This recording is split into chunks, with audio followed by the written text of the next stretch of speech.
Keyboards. Keyboards. What is a keyboard? Is this a keyboard? Why does this keyboard have a lid and cause heart attacks and strokes? Why does YouTube keep recommending my keyboard videos that are much more expensive but take significantly less time to make than my car videos that I spend literal weeks scripting, recording, and editing every single time?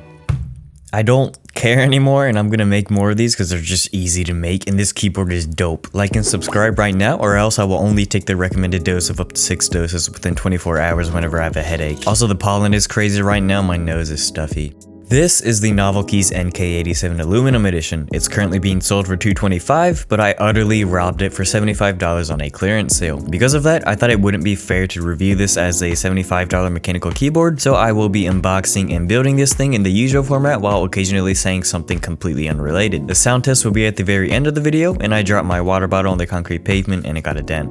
Starting out with the packaging, it is very unique and cool, at least from all the boards that I've gotten so far. The box is in 2 pieces and one half just slides out of the other like girls sliding out of my DM when I mentioned that I play with keyboards. Inside is a carrying case and not the keyboard. It also has 2 boxes which include a coiled USB-C cable and another with both a switch and keycap puller that was intentionally designed to get stuck and be a pain in the ass to take out. The coiled cable's okay, I guess, but it's not braided or anything, just sleeved in the regular rubber thing. Coiled cables are a bit gimmicky in my opinion, and I would have liked a regular straight cable, like how I would prefer a straight rocket launcher as opposed to a coiled one. The switch and keycap pullers are pretty generic but are branded with Novelkeys logos. Inside this very nice fabric carrying case is the Barebone keyboard strapped on with sentient velcro straps that won't let go of the product you spent your hard-earned money on, and Bratislava is the capital of Slovakia. The aluminum edition has a full CNC aluminum top and bottom case and is coated in Novelkeys Novel Coat finish in this vibrant nebula pink. Did I like and want this color? It wouldn't have been my first choice, but I'm not opposed to it, but it was just the only color in stock at this clearance sale.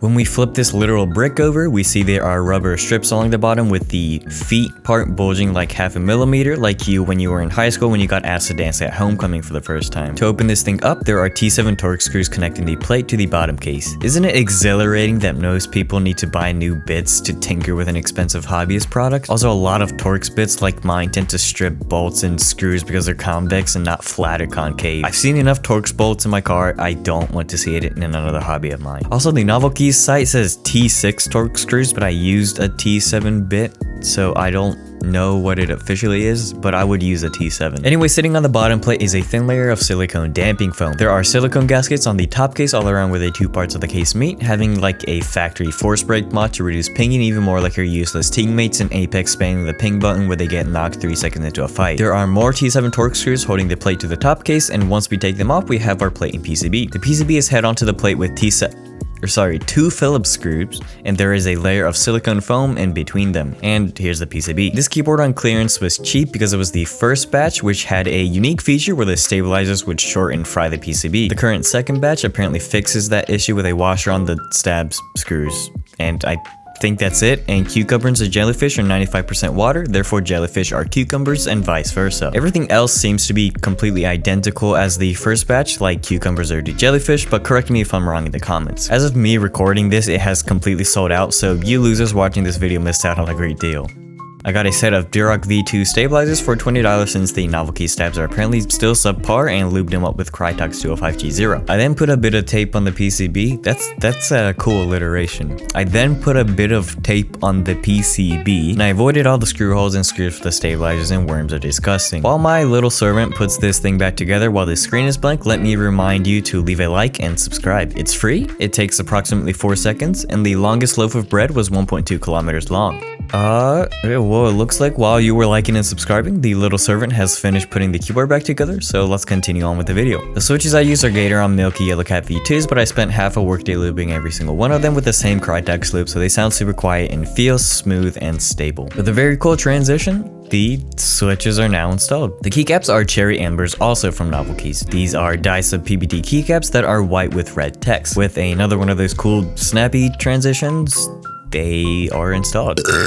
These come with red, orange, and yellow accent keys, but I decided to only try out the yellow at first as the other colors didn't really match the look. These are nice and thick like your mom in the Earth's crust, which is 5 to 70 kilometers in depth. The yellow accent keys, which are the escape, enter, spacebar, and the arrow keys, seem much thinner for some reason, and the light just bled right through it. They also made a higher pitched sound compared to all the